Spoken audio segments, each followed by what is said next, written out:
especially with the rates are where they're at, right? We expect them to go down a little bit in this world.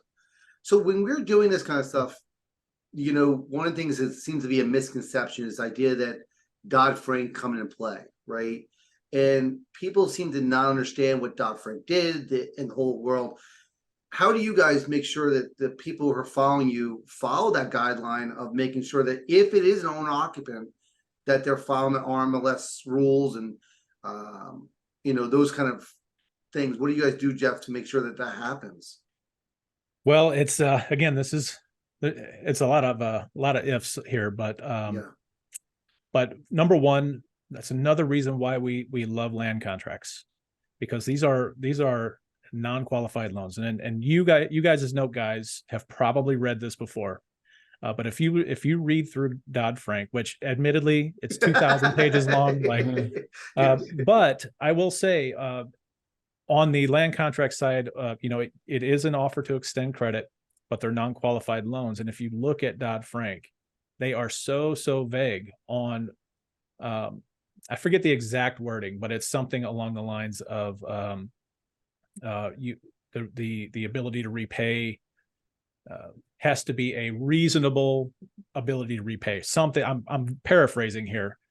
So that's yet another reason why we love land contracts so much, because Dodd-Frank it still comes into play, but it's nowhere near as stringent.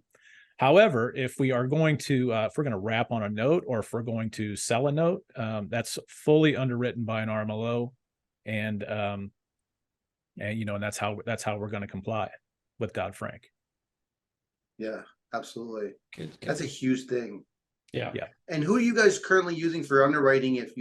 When you need to do it, do you use call the underwriter? Using, you know, who have you used in the past? Do you have anyone in particular you guys use to do your underwriting and your originations? No, it's really kind of it's really kind of putting a Facebook post out there. Hey, who are you guys using for as an RMLO at this point? But I don't have anyone really particularly in my pocket. Maybe Ken does. I don't have anyone in my pocket.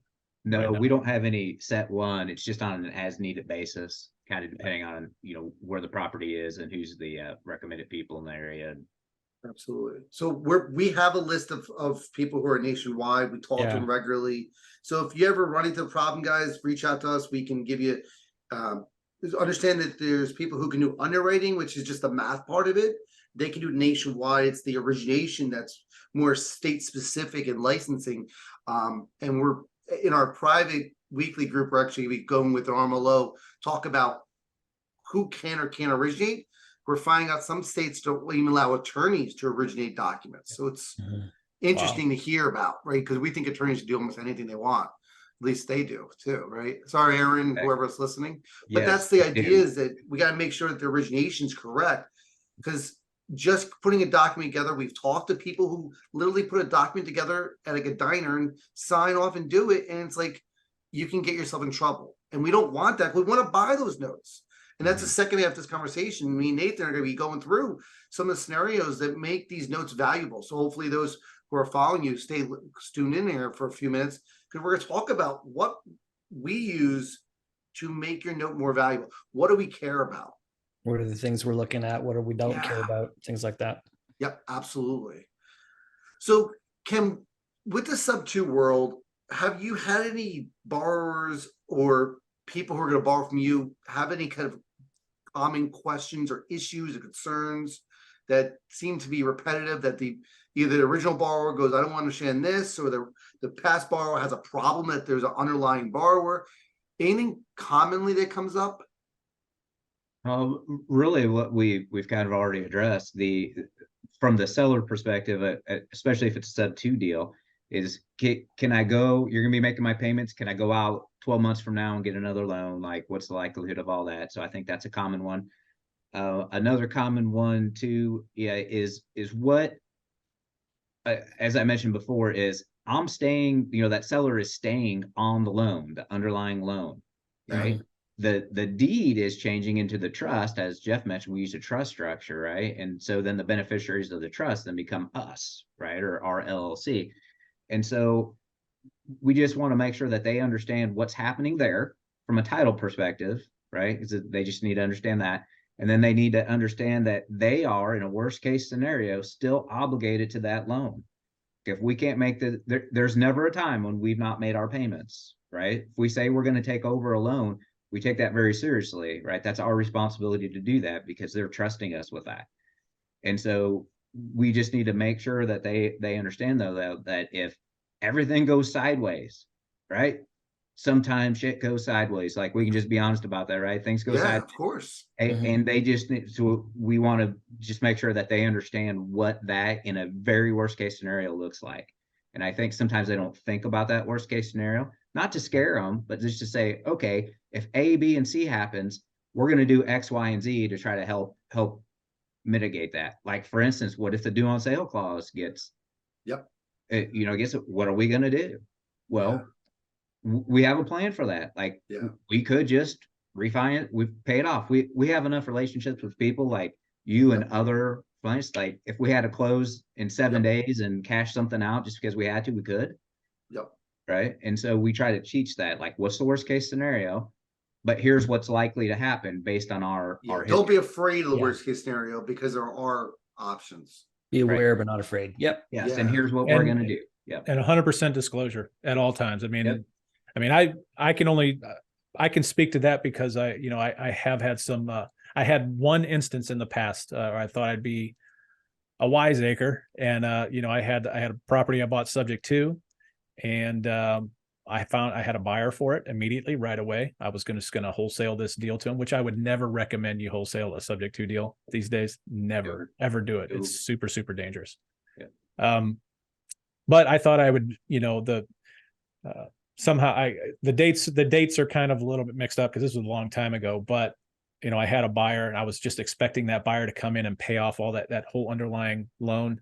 I was like, well, cool. I just won't even bother setting this up with the mortgage, with the lender. I won't make the payment. I'll just let the buyer pay it off. And my buyer backed out literally at the closing table. So I was late on my the very first payment on that property was late. And not that it damaged the seller's credit or anything like that.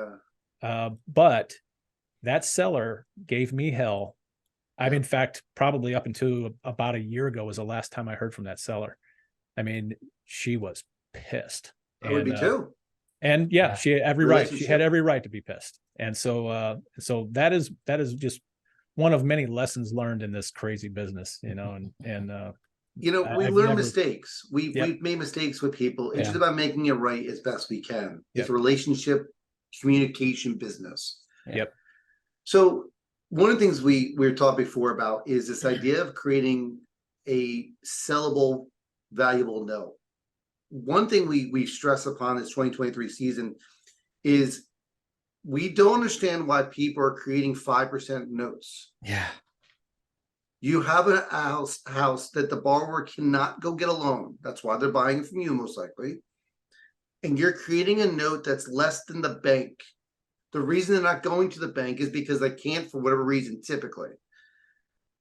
Why are we seeing people create notes at 5 or 6%? I saw the other day someone posted they had 5.5 and just closed it. I don't get that. Maybe I'm just don't understand. Would you guys ever create a note today that, and the reason is, well, the borrower can't afford a higher interest rate. And my thought is, then if that's the case, the borrower is not for you. Not qualified. Have you ever created a note at 5% in today's world? So and Jeff will have a little bit different opinion about this probably. So one of the rules that we do, or one of the things to do, we try to structure the end payment, right? The end payment so that it's at the same level as rent would be, right? Okay, that so makes sense. Then the question is what does that mean in the terms? And so a lot of times we back into what that interest rate might be, which is a reason why it might come out to be 5.5%, 6%. But to answer your question from my perspective now, given that the interest rates are 8% or 8.5% now, my answer would be no. I would not go lower than a bank rate. But sometimes we structure the deal on the land contract based on what that payment can be. right? What can the payment be? And it just happens to come out to be 6% or 6.5% or 7% or whatever. I'll leave Jeff to do one of his rules about pigs and hogs, right? We're not that far off, man. We're not. but yes, you are correct. Generally awesome. speaking, we would recommend that we don't go lower than the bank rate. Yeah. For sure. Yeah. And that, right, if the people can't make that payment, then we just need to find a different buyer. Yeah, and we'll talk about why first note buyers that hurts our deal in a minute for those who are watching. We're going to talk about why that, if you ever want to sell a note, why that hurts. Go ahead, Jeff. What's your opinion on today creating 5% notes? I think it's fairly widely accepted that the credit challenged are going to get a higher rate. So I have no problem at all, being in the, I mean, definitely within the usury laws within that. But I also do have this thing, and I totally agree with Ken, like where we like to be with our rates, and depending upon the term, I like to come in, what makes owning a home attractive to a lot of people looking for a home are I'm paying, let's say the rent is $1,500. I'm paying $1,500 in rent.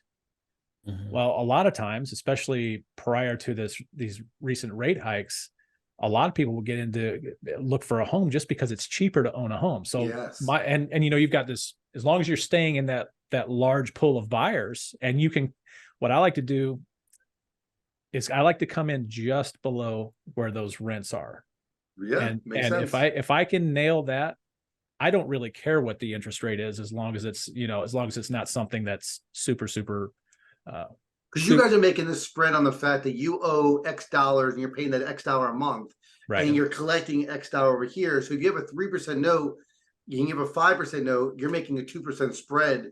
So it doesn't really affect you. Just to be fair, I've never written terms at 5% ever. Like, yes, we've not. But I am negotiable depending upon what the location will support, what the geography of the deal. Sure. You got to be mindful of that. You got to be mindful if you're going to go out and sell a property and expect to have a good borrower.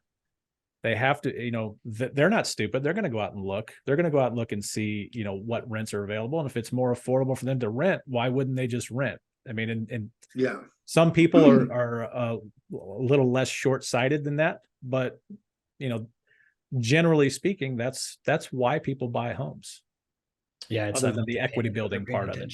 Yeah, they're definitely they're just looking at the monthly payment, and that I totally agree. That's what I was doing way back when. Is we look at market rent and then structure something very close to that, whether just over, just under, right at, but something very close to market rent. Going forward, though, like Dave says, we're after yield. Get your pencils out.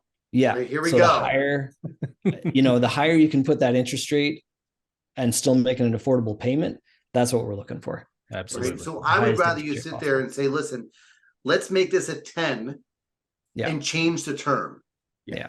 Right. So we have in the financial calculator for you guys, we have 5 numbers that matter. The balloon we throw out the window because we don't need it. Right. We have the term, we have the payment per month, we have the interest rate and your original balance. If we can sit there and say we have a fixated number on the payment per month, we got that. And for those who are listening who not notice, we're talking P&I, principal interest. PITI is a different animal because we don't care about tax and insurance. P&I is what gets affected by the interest rate. We don't get to collect the tax and insurance, so that's not part of the equation. Yeah. Right. So we have a situation where we are collecting. You have a monthly payment. You have a original balance, which you're selling the property after your down payment, right? So you have your original start down, and then you have other numbers you can play with. So interest rate's the last one we're trying to figure out. So what I would be doing is backing into it and saying, okay, what term should I get it to equal 10% return? Mm-hmm. Right? Or 9.9, whatever it is, solve for the N in our financial calculators, and you'll get a better situation. The reason is that just like in a savings account, your bank account gives you 5% or 6%, right? If I go get my 5 and I want to buy a note, I don't want to make a 5% return. I want to get higher. And right now, if we're raising capital, our capital is not going to be at 4. We need it to be double-digit returns because capital today is really expensive, 8, 9, 10, 11%. So we need to beat that number to make our money, right?